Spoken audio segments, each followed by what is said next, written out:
Well, welcome everybody, and thank you for being here with us.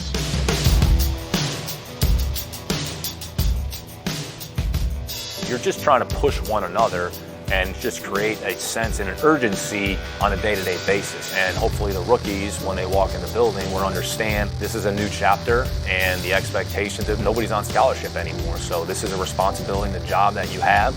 And if it's not good enough or they're not good enough, then we have to replace them and find somebody else. The team building process, it truly never stops. And we'll constantly be churning, and any transaction that we can make that makes sense to get us better, like, we'll do it.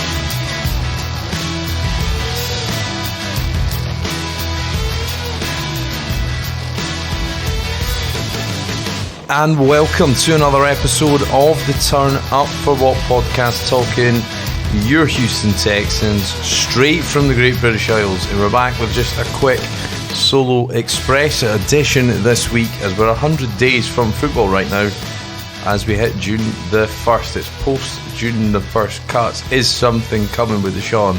We don't really know, to be honest, at this stage. It seems to drag on.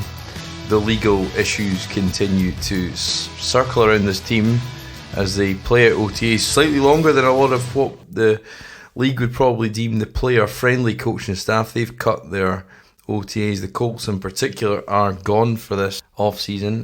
They'll have mandatory mini-camp. Texans have still got another 5 sessions right up till the 10th and 11th of June. The 14th, 16th of June is the mandatory mini-camp dates. And then we've got a bit of a gap until training camp. We'll see then at that point where this Deshaun thing is all going and where it's going to end up, and we'll see how it plays out, I think. And it's been a strange old off season really for us all. You've got this leveraging of player power from Julio Jones, Aaron Rodgers, Russell Wilson are all trying to leverage and trying to assert their influence on the game from their position of being star players, in inverted commas, if you like. But nobody's budged yet. Nothing's really happened. Nobody's really, blinked on either side of the dispute. So, and the Texans remain the same. We enjoyed having John McClain on last week. He said, the Texans' plan was to trade him just before the draft. And, I've talked about that a number of times. I just can't see in any world, under any circumstance, how the short to even medium term interest of this team, a lot can happen in 2 years with a 4-year deal still on the table. Why you don't just bear this one out and just give us a chance to get it resolved? But I had a chat with somebody over the weekend, and they said to me, and they've told me a lot of things in the past, and some true and some not. Refrain a lot of putting it out on here or in articles, because I'm not really here to chase clout. I'm not a paid media member. I'm just doing this for the fun of it, rather than trying to any levels of infamy. But I think there was a story he told me, and that was the first time I probably in my head thought it was over and thought that Deshaun was gone, and probably much will change that. So I think I'm starting to prepare myself for it a bit more now, and probably we should all, I think, not that that's new news or nobody really is thinking that, but that little anecdote probably answered my position, or changed my position on it in terms of where I thought it might all end up, or what I should think they'll end up, rather than what they would actually do, which I think is trade him. But it all looks all set for a trade at some point. June 1st today, we'll see where it ends up. The no-name Texans, it was probably rather pertinent in many ways. John McClain and some other media members made a bit of a fuss about how the Texans, was it Jack Easterby's football operations staff, or was it in fact Nick Caserio was doing, who was quite behind it? We'll probably never know, but Caserio was definitely reducing the access of the media. In the age of COVID protocols, will probably help them reduce the contact with the media and the leaks, etc. But they certainly look really intent on keeping us out in the dark as much as possible. That may also be partly to do with the Deshaun situation until that clears itself up, because they know they're open to scrutiny. And it seemed an odd move with when you've got almost 50 new names there. But I think people always have a moment where they realise something. Talked about one earlier. I think for me, seeing that roster and it probably links into the Peter King point in his article in Football Morning in America now, about being an expansion franchise, because when you take Watson's name off that roster, there is some, role players, but I think a lot of us, and myself included, last off-season convinced ourselves, particularly on the defence, and that was with a franchise calibre passer, what players could be. And I think, this league is cutthroat, it's short-term, and it's talent-driven. And if you've either got it or you've not. And looking at that, despite not having any numbers, as those guys are out there in shorts and t-shirts doing drills in a very abbreviated format, is what they're doing right now in OTAs. But when you saw that roster, it was a bit of an oh shit moment, I think, because you see just the genuine lack of talent. And okay, there is some starting caliber players, but when you think, the Texans team of past of top end, talent, and you needed supporting cast, we weren't always that deep, but we had top end talent at certain positions, particularly on defense, and up to last season, and it probably will be his last season in Watson. You can find ways to win games. You might not have a rounded roster, you might have a deep roster, but if you've got certain positions and players that can do things on a Sunday, you will win football games. But I think it's clear, particularly the defensive side of the ball, the Texans don't have that. If you think of the spine of the defense up front, there's not a player to hang your hat on. Linebacker, okay, Zach Cunningham, he's going to have a bounce back year. In secondary, will be Justin Reed, arguably maybe Bradley Roby, but none of the guys are face of the franchise type, transcendent talents. And I think so. This defense has got a chance to be slightly less worse, one for a better phrase, but then the offense is going to go back so far, just by the subtraction of Watson. The Peter King quite acutely put that we're the underdog in 16 or 7, or the 17, getting used to saying that now, but in 17 games we're the underdog, and underdog for a reason, and it's you've either got it, you've not, and the talent on that 89, 90 men, however many was there, is pretty bare. The cupboard is pretty bare, and it's a long rebuilded year, and I think this is year zero. This is just getting the foundations to start building on. But it was interesting to hear some of the comments. I thought Brandon Cooks, he's probably one of the few players on this team that's actually, a starting caliber NFL quality player who can contribute on a Sunday. He's done, talked about 1,000 yards on every team he's ever been on, whether he got traded from New Orleans to New England so they could draft Ryan Ramczyk, whether he got traded to the Rams because New England didn't want to pay them. And then he got traded obviously last year as a reactionary move to DeAndre Hopkins. Obviously, he's a bit of a guy who's linked to Jack Easterby. So I think he's very vocal. I think when he wants to be, we saw that when he talked about didn't want to be traded again.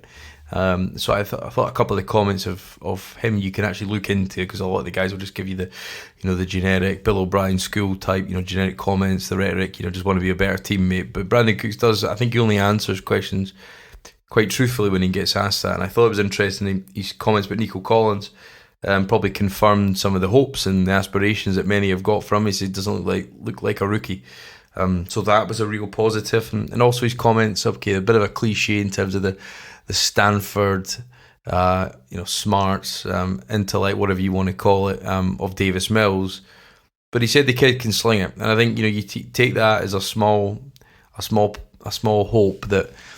You add those two things together in this league, they've got to get the physical side right. But if he's got that there, and with a sort of credible and intellect, football IQ background to support it, then there's a chance. And I think if there's ever going to be a small silver lining to this season, it's going to be Davis Mills. That's going to give you fundamental hope for the future, a real foundation to build on. Just said it was year zero, but it might be year 0.5 if Davis Mills has got any sort of starting caliber, any ability to go and win you games in this league, then he'll be that. So I thought interesting comment from Brandon Cooks. Obviously, we'll not know till the pads come on what these guys have got, particularly the rookies. Don't have to go too far for Lestard, Gene, whoever the guys that have been camp stars in the past, and don't necessarily translate when the lights are on. But an interesting debate, I think, in terms of the Texans' 4-3 switch. I think in reality, down and down out, that's not going to make a huge amount of difference, I don't think, in terms of what these guys are being asked to do. Jacob Martin was on the end of a 4-man front quite a lot of times failed to stop the run. That not always his fault. Some guys not playing their assignments, gap integrity correctly, and a couple of the guys, Malik Collins, Vincent Smith, Jaleel Johnson, they might solidify in the middle a bit more. Brandon Dunn, Ross Blacklock is the big unknown, but I think what we'll need to see is, hopefully, of all these guys we've got on this team, can we rush the passer? Obviously, Watt was our best rusher last year. He's gone. So do we have any ability to get after the quarterback? Because you saw that end of the 2019 season, all of last year pretty much, was we just couldn't get after the passer, and that makes a long old afternoon for the guys in the back. It doesn't matter who you've got covering. You could have, four Deion Sanders in their prime, right across the back end of your defense. It won't matter if you can't rush the passer, because nobody can cover for that long.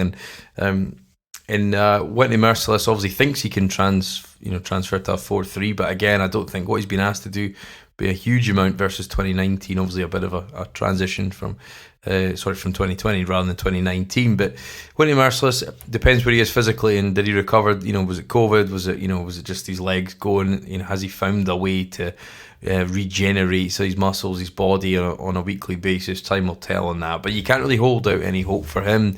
Jacob Martin, I think he kind of is what he is. I think he deserves more playing time on passing downs, and he might get that under Lovie Smith. Has been presumably the opposite defensive end to Shaq Lawson, and these guys are all competing for that. But Jacob Martin making that transition, but what they're actually being asked to do, I don't think will change a huge amount. But I think the big unknown, just like Ross Blacklock, is Jonathan Greenard. Has he got the ability to play, down and down out, every down lineman in a 4-man front? And the answer is we don't know, because we just didn't really see him. He flashed that one game, sacked Cam Newton at the New England, one of the the 4 wins of last year, and so he's shown flashes but just didn't see the field enough. So how he's developed into year 2, how his body's changed, how he's learning this new playbook, which is it will stem that trajectory year 1 to year 2 for a lot of these guys. But a whole draft class of 2020, we may or may not see some input from these guys. And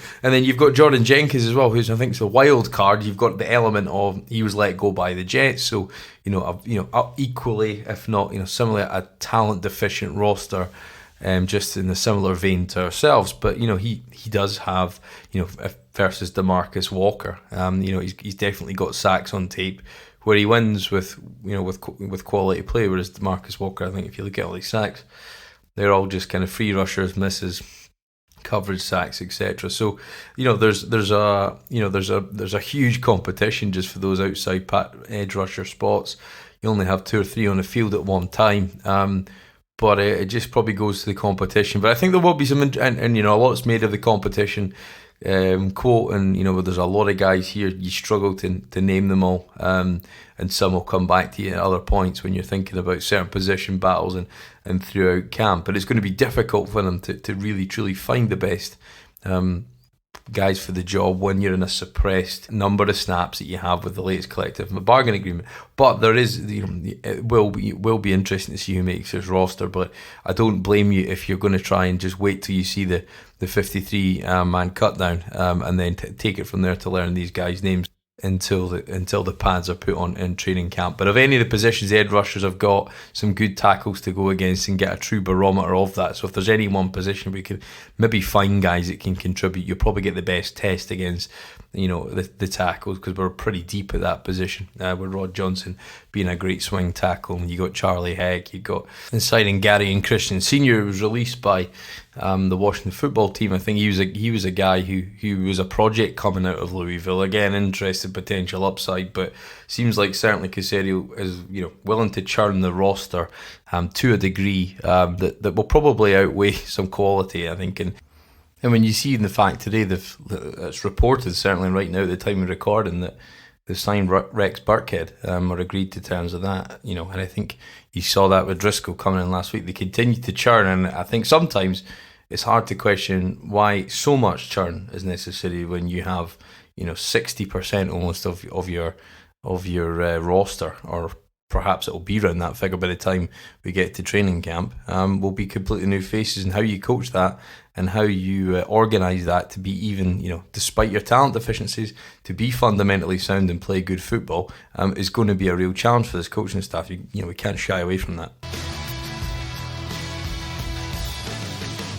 And he will have the added benefit next year of a ceiling salary cap, which is set to go up by 27-28 million. So there will be more flexibility there, albeit we've got to bear in mind they haven't set a floor for that, depending on certain state legislator.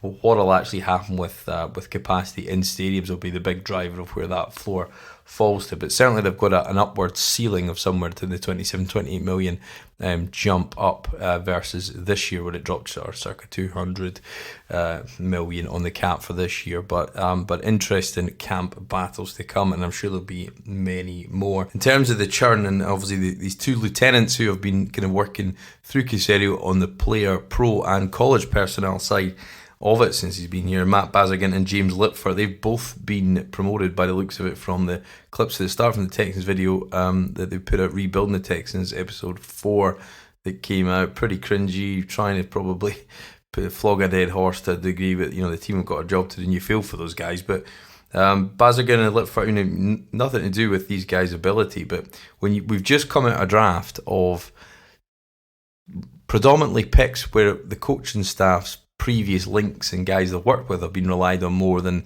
the input and the process that's a 9-10 month process that's led to that draft board being created.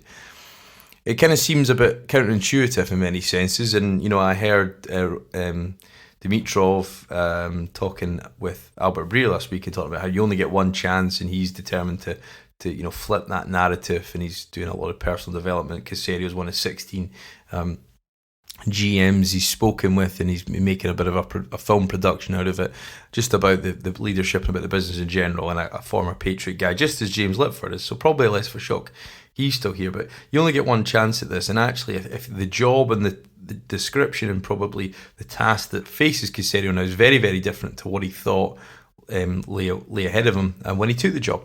And he's had, we've talked about, had better opportunities potentially elsewhere to take jobs when more stable situation than not having a quarterback, fan unrest, and having to flip over a whole roster without any players on it. And quite simply, that's the task that he's got.